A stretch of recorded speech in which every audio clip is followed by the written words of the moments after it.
Mire, en el chat hay 2, 4, 6, 8. En el chat hay 8. Y saben que estamos en la conferencia. Y no vienen a la conferencia. Entonces, esas son cosas que a mí me chocan un poco. Porque en cierto modo debe haber como cierta expectativa, como cierta emoción, porque va a comenzar la clase, vamos a ver quién es el profesor, vamos a ver cómo habla. O sea, hay cosas que yo no las entiendo, de verdad. No las entiendo.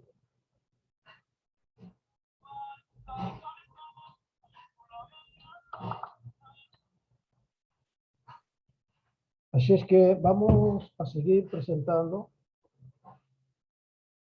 Esto es una introducción, ¿no?, que estamos haciendo hoy. Y ya sabemos entonces lo que vamos a ver en este capítulo va a ser, vamos a ver los depósitos de energía. O sea, los depósitos de energía puede ser una fuente o un sumidero. O sea, una fuente y un sumidero. O sea, un sitio, oiga bien, un sitio de donde usted coge energía y un sitio de donde bota la que no pudo aprovechar de la fuente. ¿Por qué? Porque nunca se puede aprovechar el 100%. Es una segunda ley de termodinámica. Esa es la segunda ley de termodinámica. Usted nunca va a poder usar el 100% de una fuente. ¿Por qué? Porque usted va a utilizar un proceso. Y en ese proceso algo se pierde y se va, eso que se pierde va a ir en el mismo fluido de trabajo a un depósito. O sea, vamos a decir que va a tener una fuente y un sumidero.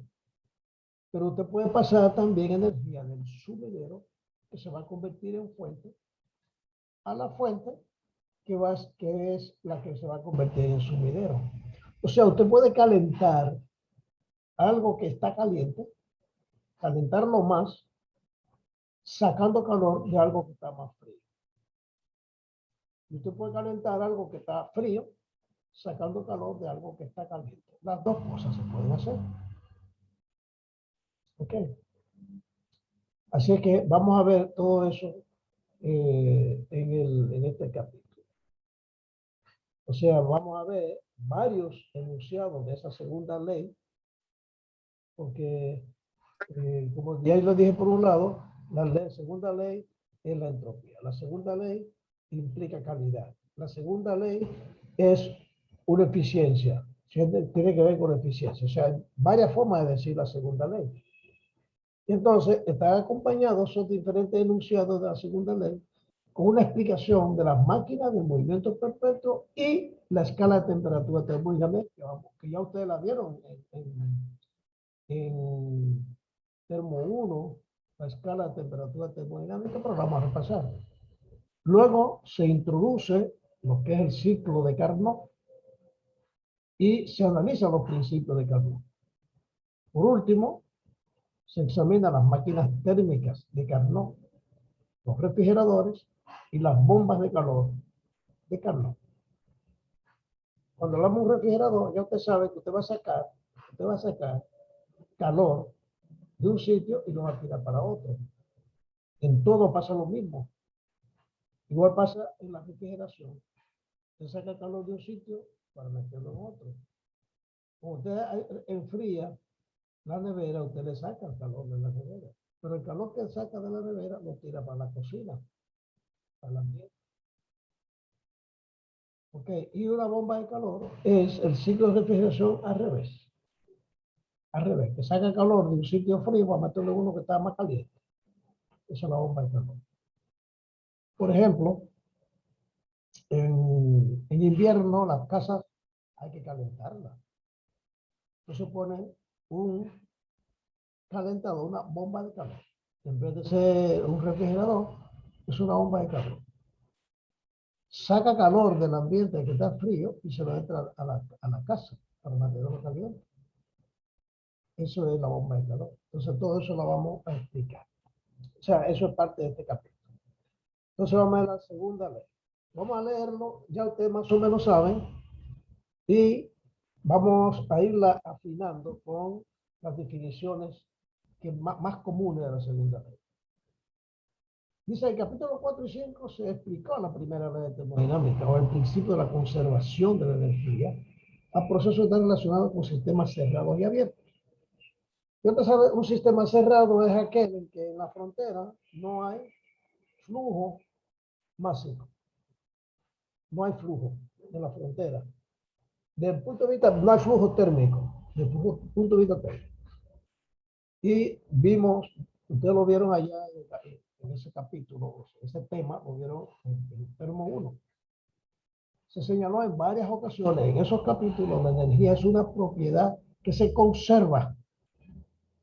Y no se ve ningún proceso que viole la primera ley de termodinámica. O sea, la cantidad de energía que entra tiene que ser igual a la cantidad de energía que sale. La forma en que salga, la forma en que entra, y eso es otra cosa. Pero la ley de la conservación de energía es que la energía ni se crea ni se destruye, se transforma de una forma de energía a otra forma de energía. Y una cosa es que cuando decimos la ley, en la ley de conservación, no se pierde. ¿Por qué? Bueno, porque si usted lo que hace es que enfría una taza de café, todo el calor pasó al ambiente.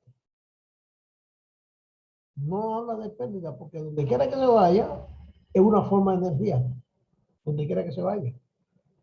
Si usted está, por ejemplo, soldando algo y usa energía eléctrica, se va a utilizar energía eléctrica en un arco para derretir, para fundir la varilla. Pero eso va a producir calor, va a producir calor. Y ese calor se va a perder. Sí, pero se conserva en el sentido de que para algún sitio va. Pero también parte de esa energía eléctrica se convierte en luz, porque hay una llama, hay una luz.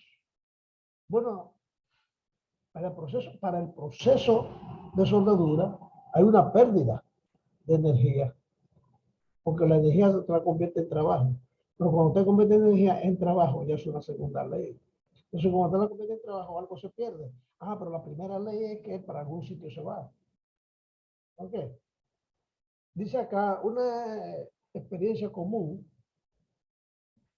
es poner una taza de café caliente que se ve en una habitación, como dice, que está fría, termina al final enfriándose. Ese proceso satisface la primera ley. ¿Por qué? Porque la cantidad de energía que pierde el café es igual a la cantidad de energía que gana el aire, el ambiente. Ahora vamos a ver un inverso.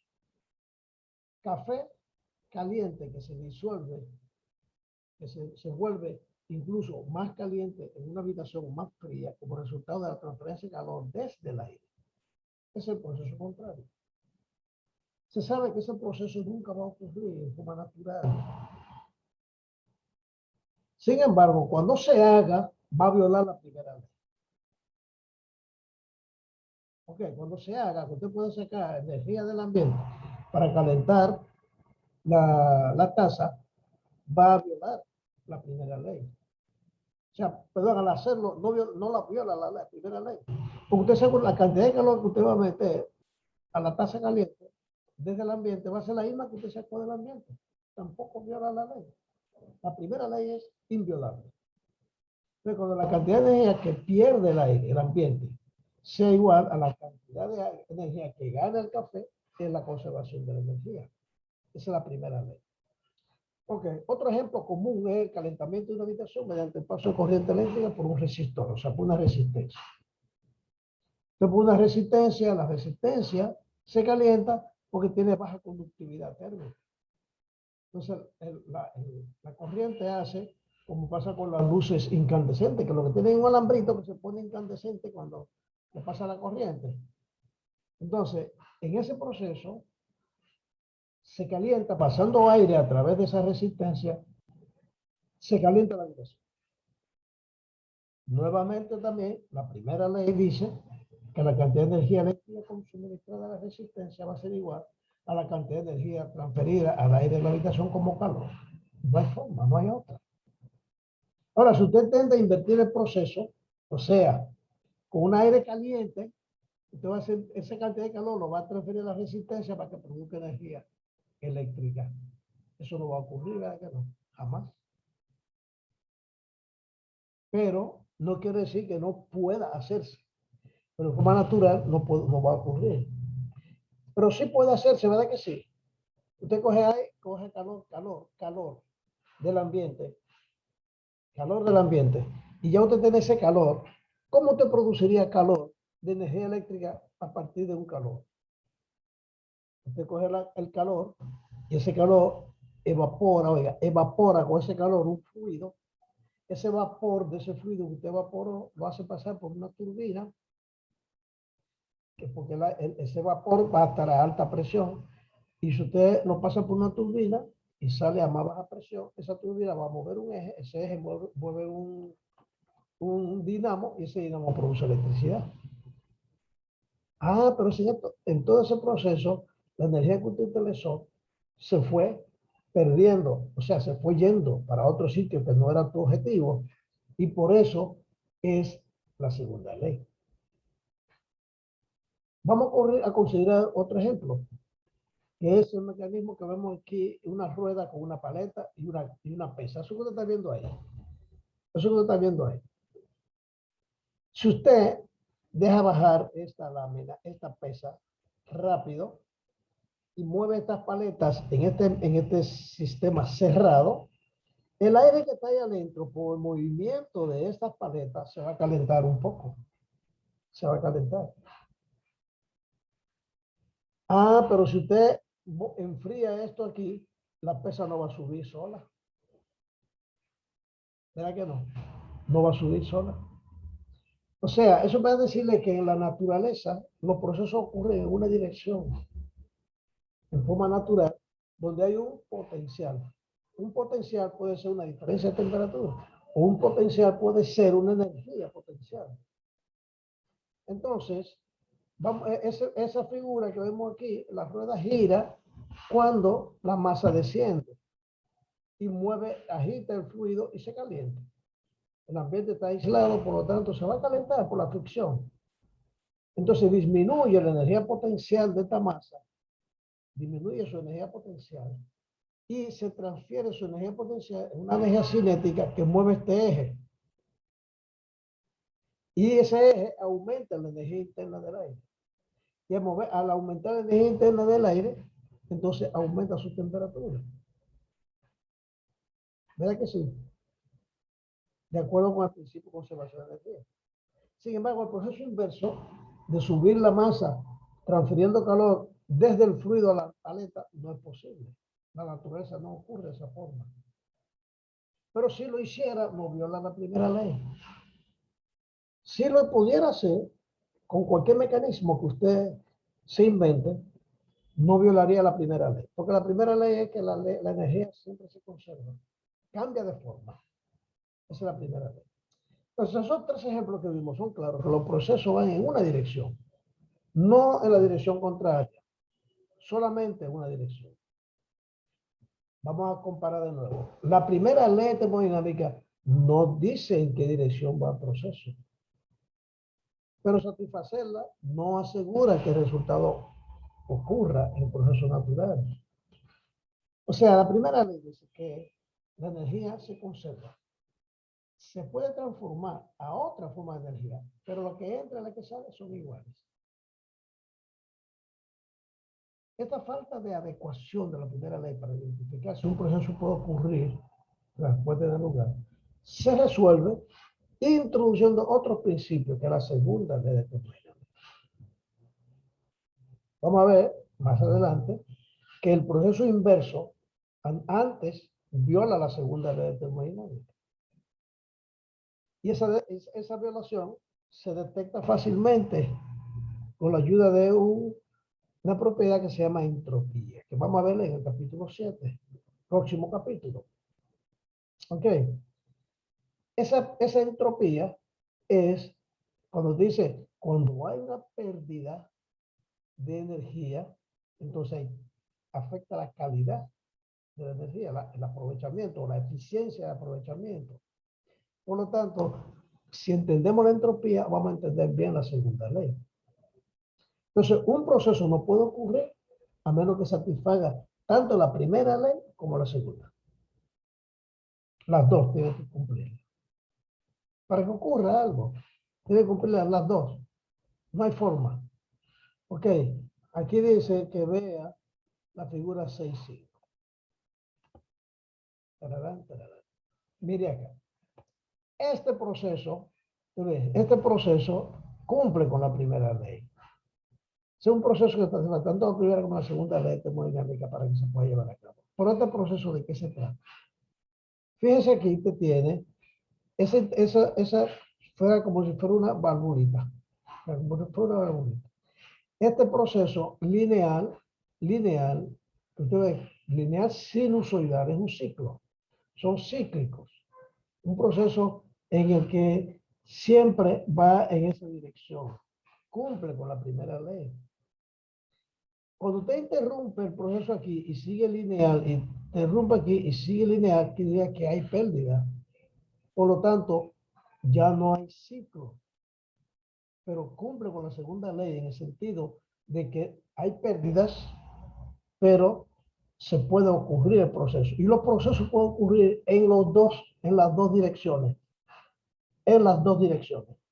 Si va en la dirección natural, cumple la primera ley, pero no la segunda. Pero si va en el sentido contrario, cumple las dos leyes. ¿Ok? Entonces, la segunda ley de la termodinámica también se usa para determinar los límites teóricos de desempeño de los sistemas de uso de ingeniería ordinaria. ¿Qué significa eso? Que interviene un grado de eficiencia, de aprovechamiento. ¿Ok? Como las máquinas térmicas, los refrigeradores, las bombas de calor. También se puede predecir el grado de terminación de las reacciones químicas. Por ejemplo, una reacción química puede ser endotérmica o exotérmica. O sea, cuando ocurra una reacción química puede producir calor. Pero al revés, hay reacciones químicas que para que ocurran hay que entrarle calor. Entonces, las que hay que entrarle calor son endotérmicas. Por las que producen calor, cuando ocurren, son exotérmicas. Por ejemplo, si usted junta un ácido con una base, se va a calentar. Se va a calentar. Pero cuando produce, por ejemplo, esa es más fácil para las que se enfrían, cuando ocurre que se enfrían porque coge calor del ambiente. Usted siente la superficie fría del envase. Son, por ejemplo, el proceso de condensación. En una reacción, donde haya una reacción en la interfase, se enfría el envase cuando ocurre la reacción, porque le robó calor al medio ambiente. Entonces, la segunda ley está relacionada con el concepto de perfección.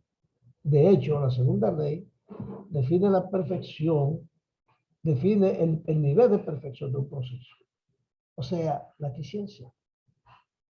Y también sirve para señalar la dirección para eliminar eficazmente las imperfecciones. Entonces, las imperfecciones es que si usted tiene, por ejemplo, un proceso reversible completamente, si es irreversible es porque tiene imperfecciones. Un proceso reversible es perfecto. Pero si no puede ser reversible es porque tiene imperfecciones. Esas imperfecciones son lo que producen ineficiencia, lo que producen pérdidas de la energía. Esas pérdidas de la energía, entonces, son lo que definen esa segunda ley de termodinámica. Okay. Ahora vamos a ver depósitos de energía térmica. Depósitos, recuerden, depósitos son un solo concepto, pero el depósito puede ser una fuente o puede ser un sumidero. O sea, una fuente y un sumidero son depósitos. Depósito es un sitio para guardar. Para guardar cosas es un depósito. Entonces usted puede guardar energía en un lugar frío o puede guardar energía en un lugar caliente. O sea, como yo le dije ahorita, el depósito puede ser una fuente de donde saca energía o puede ser un sumidero donde te bota energía. Entonces, el desarrollo de la segunda ley de termodinámica es muy conveniente tener un hipotético cuerpo que posea la capacidad de energía térmica relativamente grande, o sea, masa por calor específico. Recuerda que el calor específico son las calorías por unidad de masa. Calorías por unidad de masa, eso es calor específico. Y capacidad calorífica es otra cosa. Capacidad calorífica es la cantidad máxima de calor que puede guardar, que puede tener una determinada cantidad de materia. Cuando digo calor específico, ese calor específico es intensivo. Y la capacidad calorífica es extensiva. O sea, ¿qué significa eso? Cuando es intensiva, es por unidad de materia. Y cuando es extensiva, es que tiene un máximo que ya de ahí no pasa. Es como usted tiene un vaso, usted lo llena de agua, llega a su máxima capacidad. Entonces, la capacidad del vaso no es intensiva, es extensiva. Ahora, la energía que puede guardar por su capacidad calorífica, vamos a decir, su capacidad de energía térmica sí es específica, ¿verdad? Por unidad de masa. Si usted multiplica la masa por el calor específico, va a tener la cantidad total de calor que puede suministrar o absorber cantidad infinita de calor sin que haya cambio en su temperatura. Por ejemplo, el aire es un depósito. Usted echa en la taza de café que se enfría ahorita, tiró ese calor a la habitación, al aire de la habitación o de la casa. Pero la casa no se calentó por eso. Si usted tiene un río y al río usted tira un camión de agua caliente, no va a cambiar la temperatura del río. Eso significa, eso es lo que es un depósito. Que es una una masa grande, que tiene una capacidad grande, relativamente grande, de energía térmica. Que usted le saca un poquito y no baja su temperatura. O usted le echa un poquito y no aumenta su temperatura. O sea, se mantiene su temperatura constante, no importa que usted le entre o le saque energía. Eso es un depósito. ¿Ok? Ese cuerpo se llama depósito de energía térmica. O también se puede decir solo depósito. O sea, no vamos a mencionar solamente depósito para que nosotros tengamos como criterio que un depósito puede ser una fuente o un sumidero. O sea, puede coger calor de un depósito o puede tirar calor de un depósito, echarle calor a un depósito. Un depósito es un depósito. Usted entra y saca cosas.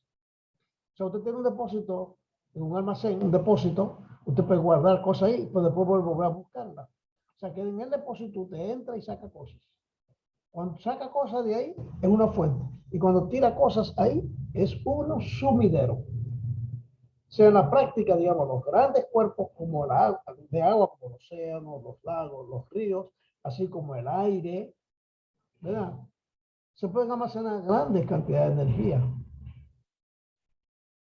¿Ves? También el fondo de la tierra, también, o sea, que precisamente los sumideros te tiran agua para allá abajo y esa agua no rebosa la tierra, usted le puede tirar todo lo que usted quiera, es un depósito, es un sumidero. La atmósfera, por ejemplo, no se calienta y mira la cantidad de gases, de aire caliente que tiran todos los edificios, todas las ciudades, todas las industrias. Ah, pero todo tiene un límite. O sea, no se calienta, pero se calienta un poquito. Por ejemplo, ahora hay una alarma muy grande a nivel mundial con relación al calentamiento global. Y es porque si la temperatura de la atmósfera subiera un grado, ya pasaría el límite del equilibrio normal de la vida en el planeta. Y va a ser catastrófico. Ok, ellos hablan de un grado y medio, que eso es demasiado. tiene que mantenerse su temperatura. Y esa temperatura del planeta es por el efecto invernadero. Si no hubiera invernadero, nosotros no tuviéramos este calorcito que hay en el planeta. Ah, pero si usted emite demasiados gases al ambiente, y esos gases se convierten en una barrera para que el calor salga, en el proceso termodinámico de intercambio de calor del planeta con el universo, entonces se va a quedar demasiado calor dentro del planeta y se va a calentar de más. Por eso que están ahora, hay una tecnología moderna en Israel, tiene la fábrica más grande de carne sintética, porque se ha demostrado que los ganados, o sea, las vacas, los chivos, todos los ganados grandes, los ovejos, tienen un efecto muy grande sobre el cambio climático. Bueno, porque hacen pipí y pupú y producen CO2, monóxido, dióxido, metano, mucho en grandes cantidades. Entonces eso va aumentando el efecto invernadero. Y se convierte, digamos, aumenta, cambiaría la temperatura de la atmósfera. Pero la atmósfera es un depósito que puede ser un sumidero o puede ser una fuente. De hecho, cuando usted calienta una habitación en tiempo frío, el calor lo saca del aire de afuera, aunque el aire de afuera esté bien frío. Entonces de ahí se convierte en una fuente. Pero cuando usted enfría la habitación, porque hace mucho calor, saca calor de la habitación y lo tira al ambiente. Ahí se convierte en un sumidero la atmósfera. ¿Ves? Entonces, la atmósfera, pues, decimos de caliente. Del mismo modo, también los megajoules de energía de desecho de las plantas de energía que arrojan a los ríos grandes cantidades, no cambian la temperatura del río. La puede cambiar ahí a unos cuantos metros de distancia de donde usted lo tira, pero al poco rato ya está igual en todas partes. ¿Ok? Eso para entender bien lo que es un depósito que puede ser una fuente o un sumidero. También es posible modelar un sistema de dos fases, como un depósito, ya que puede absorber o liberar grandes cantidades de calor mientras permanece a temperatura, porque no cambia su temperatura. Eso es importante porque los ciclos térmicos, unos ocurren a temperatura constante y otros ocurren a entropía constante. Vamos a verlo eso luego. Okay. Otro ejemplo común son los hornos industriales. Un horno industrial que quema combustible, puede quemar carbón, puede quemar madera, puede quemar fiolores. La temperatura de esos hornos se controlan con mucho cuidado, porque son capaces de suministrar de una manera esencialmente isotérmica grandes cantidades de energía térmica de forma de calor. Isotérmica es sin cambiar de temperatura. Por lo tanto, se puede modelar como depósito. Un cuerpo, dice acá, no tiene que ser muy grande para considerarlo como un depósito. Cualquier cuerpo físico que tenga una capacidad de energía térmica grande comparado a la cantidad de energía que se le va a sacar o que se le va a suministrar, puede ser un depósito. O sea, no tiene que ser tan grande como el mar. ¿Ok? Puede ser una habitación cerrada, puede ser un depósito, puede ser una fuente. O sea, que es para entender el concepto. Por eso se pone el mar, el río, la atmósfera, para entender lo que es un depósito, que no cambia de temperatura. O sea, si no cambia de temperatura, cuando se le saca, ni cuando se le entra energía, entonces es un depósito. ¿Ok? Como dice ahí, la cantidad de energía es poca. Por lo tanto, una habitación que no es tan grande puede tener un efecto notable en la temperatura del aire, pero a veces no. Un depósito que suministra energía en forma de calor se llama fuente. Ok, y otro que absorbe energía en forma de calor, se llama sumidero. O sea, ya usted ve aquí que estas son fuentes de energía. Te saca energía del ambiente, como calor, y a un sumidero usted le echa energía. Esta es una fuente y este es un sumidero. El que usted le saca calor se convierte en una fuente. Pero usted puede sacar fuente de cualquier depósito. Es igual que usted puede sacar una pieza que usted tiene guardada en un almacén, usted la puede sacar y después la guarda. Exactamente ese concepto de depósito. Usted lo puede entrar o sacar calor. Entonces, los depósitos de energía térmica se llaman depósitos de calor, porque poseen o absorben energía en forma de calor. Muy bien. Luego, la transferencia de calor desde esas fuentes industriales hacia el ambiente es de interés, sobre todo para los ambientalistas, como yo le dije ahorita, así como para los ingenieros. Cuando usted diseña una planta, un proceso, tiene que tener un permiso del Ministerio del Medio Ambiente, porque su planta, su proceso, no debe afectar el medio ambiente. Y si no tiene la licencia o el permiso, es porque usted no demostró que su proceso no iba a dañar la fuente o el depósito.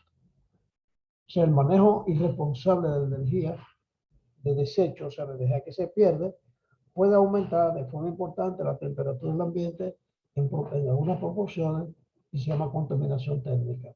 O sea, es como, por ejemplo, usted va pasando por un pasillo en una plaza y de pronto uno de los locales tiene un aire de ventana que está tirando el calor hacia el pasillo. Eso no se permite.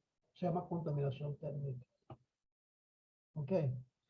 Si no se controla eso con cuidado, ese tipo de contaminación puede dañar la vida marina, por ejemplo.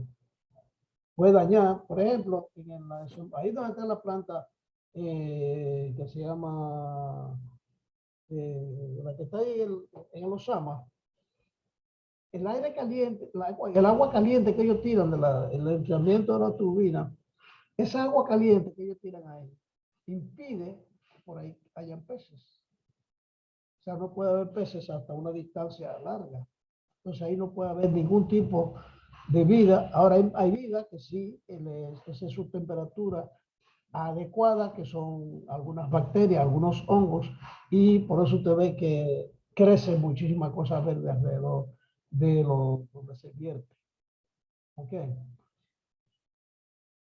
Entonces ya sabemos que hay que tener ese cuidado. Vamos a ver, nos quedan 6 minutos de esta clase de 9:15 a 10:45, 11:30, y son las 10:30. Vamos a ir con las máquinas térmicas y ahí vamos a terminar por el día de hoy. Vamos a entender bien el concepto de las máquinas térmicas. Ya son algunas máquinas térmicas que son una fuente de calor. ¿Ok? Aquí usted puede ver un proceso para que usted vea el concepto. Usted gira este eje que tiene este ventilador, esta turbina, vamos a decir, que tiene estas hélices, estas aspas aquí abajo, produce trabajo porque mueve el líquido. Si mueve el líquido, le recuerde que trabajo es fuerza por distancia. Fuerza por distancia. Y usted entra, hace, esto es un trabajo, una energía que usted utiliza para mover este eje. Y mueve el agua, entonces hace un trabajo. Entonces resulta, y esto pierde calor, se calienta. Pero si usted calienta el agua, no mueve el eje, porque te caliente. Por lo tanto, no hace ningún trabajo. ¿Ok? Como se vio antes, entonces el trabajo se puede convertir fácilmente en otra forma de energía. Pero convertir esta a trabajo no es fácil. O sea, no es que es imposible, es que no es fácil. Yo puedo convertir calor a trabajo. Con calor yo puedo mover este eje. Porque con calor es que se produce energía eléctrica en las plantas térmicas, como que son las que vamos a ver ahora, las máquinas térmicas. Entonces, el trabajo mecánico que se ve con esta flecha mostrada acá, convierte primero esa energía en energía interna en el agua. Luego esa energía se puede convertir en calor. Hace que se caliente. Se sabe por experiencia que cualquier intento de hacer lo contrario no va a poder hacerlo. O sea, transferir calor de una fuente, o sea, calor del agua, al eje y moverlo no es posible. O sea, quiere decir, no ocurre tan fácilmente. O sea, esas son observaciones que concluyen que el trabajo se puede convertir en calor de manera directa y por completo. Pero convertir calor en trabajo requiere, eso es importante, de algunos dispositivos especiales. O sea, requiere de una máquina térmica.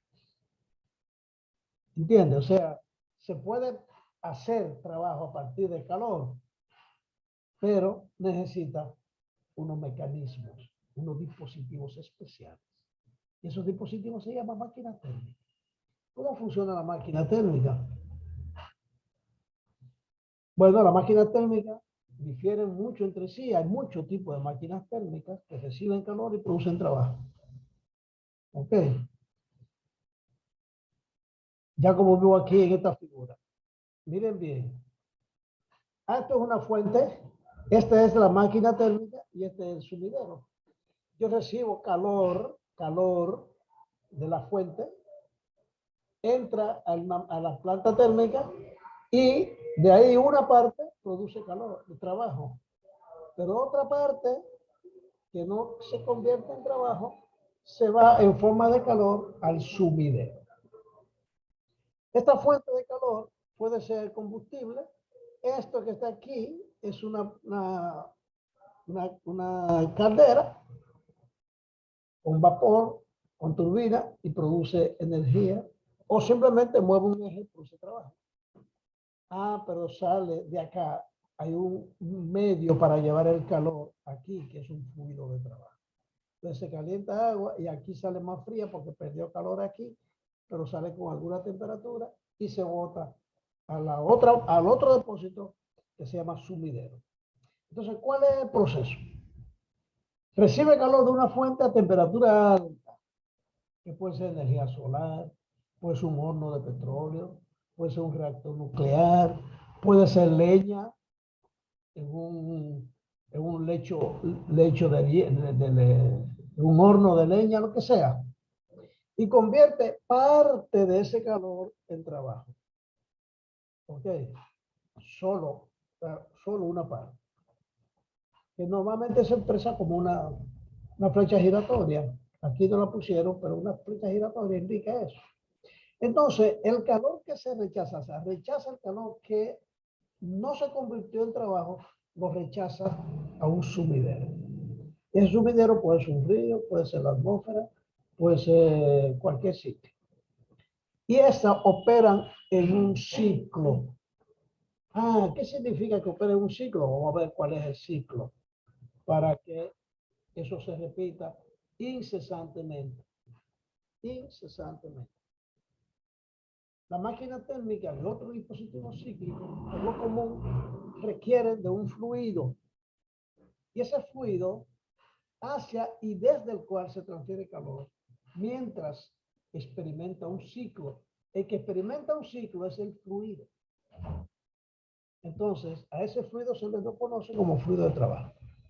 Por ejemplo, el fluido de trabajo en el agua, en una planta térmica, puede ser agua que se calienta hasta que produce vapor. El vapor se conduce por tubería hacia una turbina. La turbina mueve las aspas. Esas aspas mueven un eje. Ese eje mueve, tal vez, mueve el cardan de una locomotora y ahí está corriendo, produciendo trabajo. Antes, los trenes eran de carbón y era eso.